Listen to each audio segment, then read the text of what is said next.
Timothée, si on est dégoûté du foot, quand on voit une histoire comme Brest, pas l'équipe, là. on aime à nouveau le foot. Je suis pas dégoûté du foot. Non mais, je veux dire, si parfois le foot nous déçoit, non, mais je suis d'accord. C'est magnifique comme histoire, c'est exceptionnel. Ça rabiboche un peu, c'est un peu ce qu'on a pu ressentir parfois avec Lens la saison dernière. De toute façon, c'est très latin, c'est très français, en tout cas, d'aimer l'histoire de David contre Goliath, du petit pousset, pour quand en Coupe de France, on supporte toujours le petit. Mais c'est le beau jeu aussi qui est... Mais c'est aussi le beau jeu, c'est aussi la réussite de cet entraîneur. Non, l'histoire, elle est absolument magnifique, il y a rien à redire là-dessus. Et il y a même, je trouve, quelque chose de magique dans le but de Brassier. On a l'impression qu'il est déjà en l'air, alors qu'on ne sait pas que le ballon va être là. Il y a des trucs un peu déments. C'est splendide.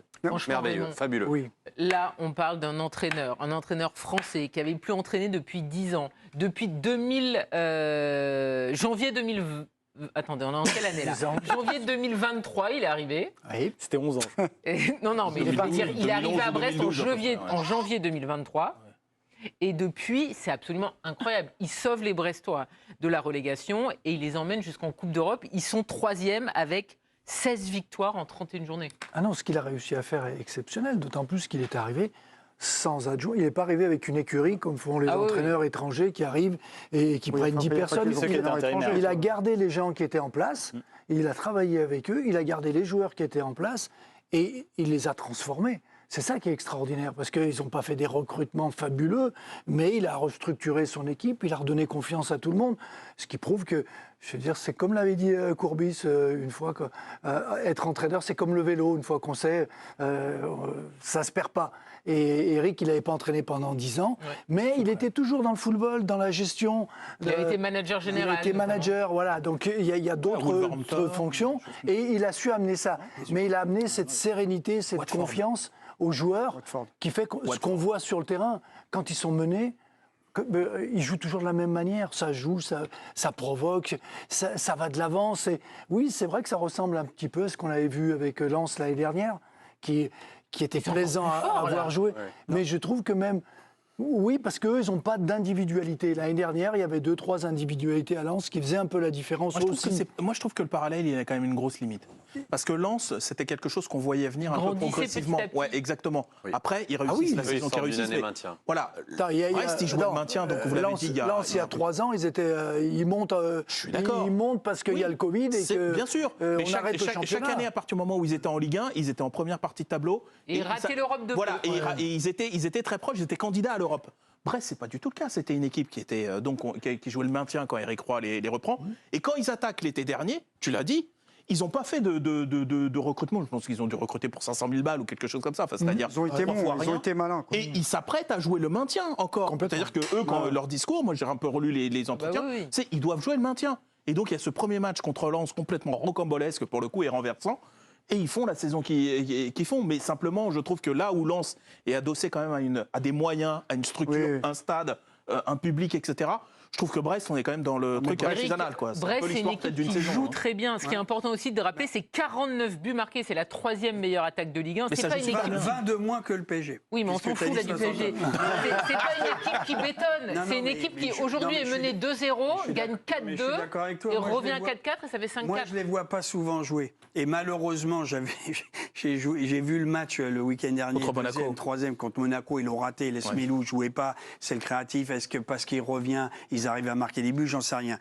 Mais tout ce que je sais, c'est Eric Roy. C'est que c'est un type, j'ai suivi quand même son parcours. Quand il est allé à Nice, il était directeur sportif, j'en sais rien, pas totalement entraîneur, mais il a fait des super... Il a été entraîneur aussi. Il a même joué à Nice. Pour moi, il a fait des super choses. Et il a été débarqué.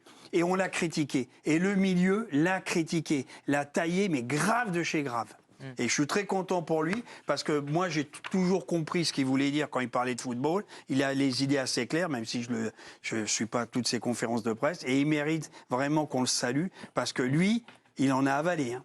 Mais bien sûr, on l'embrasse, Eric Roy, c'est un mec génial, bravo à Eric Roy, bravo à tous les Brestois qui sont... C'est le coach de l'année, moi, je pense. Ah bah oui, non, là, il n'y a pas photo. Je pense que le vote doit se faire, ne le faites pas avant. Oui, enfin bon, on a du mal à imaginer qu'il n'ait pas le titre effectivement d'entraîneur de l'année. Et on a vu des très belles images parce qu'on le rappelle, donc il y avait ce match entre Rennes et Brest et les Brestois sont rentrés à la maison, c'était magnifique. On va aussi écouter deux hommes qui sont sur un petit nuage. Qui sont géniaux aussi, Hugo Mognetti et Lilian Brassier. Évidemment, très heureux de cette qualification européenne. On les a retrouvés à l'issue du match et de cette victoire dans le derby face à Rennes. On ne pouvait que se qualifier sur un match comme ça, parce que voilà, on a une équipe de fous et le match l'a prouvé. C'est carrément notre identité, c'est jamais rien lâcher et être fou jusqu'à la dernière seconde, et c'est ce qui a marché. Saison de malade, match de malade. J'ai pas encore vraiment réalisé, je pense. On l'a fêté, mais je pense que quand je vais discuter avec ma famille et mes proches ce soir, c'est là que je vais dire putain, on l'a fait les gars.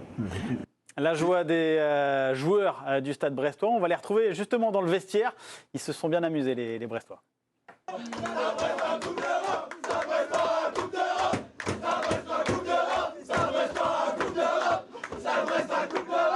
Vous savez, moi en fait je suis assez frappé dans une période où on adule les entraîneurs qui innovent, qui font des choses compliquées.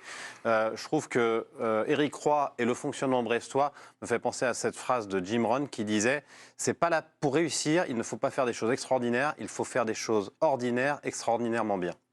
Et c'est exactement ce qu'il fait. Très bien. Citation. Nabil, vous vouliez enchaîner, mais j'ai dur de passer après. Là, il vient te remettre un coup derrière.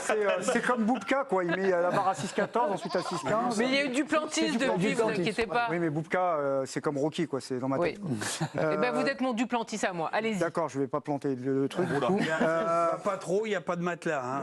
Je sais, ouais. Fais gaffe. Sauf à l'Atlético, bon, bref. Non, moi, parce que l'année dernière, je regardais à peu près tous les matchs de Brest pour des raisons qui me sont personnelles. Oui, il y avait un petit joueur. Je peux pas en dire plus. Oui. Qui n'a pas marqué les esprits à Brest. Hein. Il y en avait deux même. Mais Belaïli. Non, mais ce qui est remarquable, sur quoi on juge un entraîneur? On peut le juger sur les résultats.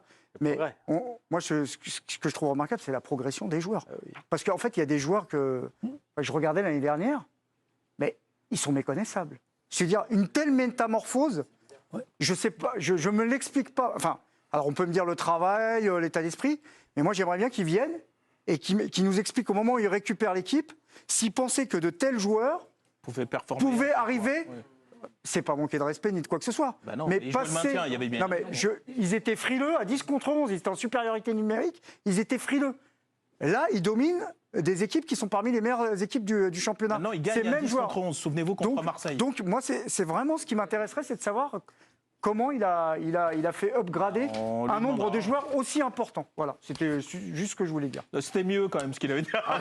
Non, mais peut-être toi, tu sais Raymond, je sais pas comment on fait, mais je sais pas comment on fait quoi. Juste la confiance, la sérénité et la confiance.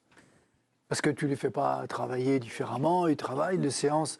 Tu ne peux pas faire de miracle quand tu fais tes séances. Mais pour qu'ils aient envie de tenter des choses, il faut qu'ils aient confiance en eux et aux autres. Et à partir de là, tout ça s'enchaîne. On reprend toujours ce premier match de Lens. Dans ces proportions-là, c'est quand même de 2-0 à 3-2 et qui gagne. Tout d'un coup, ce qu'on peut leur dire et leur amener, cette sérénité, cette tranquillité, elle se manifeste sur le terrain. Donc tu y crois de plus en plus. Tu dis c'est vrai. Et ben finalement, pourquoi on serait plus mauvais que les autres? Parce que Lens, ils l'ont payé longtemps ce match-là. Et là où c'est fort, c'est pour moi Brest, c'est presque le Bayern, Leverkusen. Non mais donc tout le monde, ou Leicester quand il gagne le titre de champion d'Angleterre, tout le monde se dit ça va pas tenir. Et tu l'entends ce discours-là. Et finalement, ça tient et mieux encore. Faudrait pas qu'ils finissent quatrième, parce que là, ça c'est peut-être la pire place. Quand même. En tout cas, ils sont troisième avec un point d'avance sur. Je pense qu'ils auront les.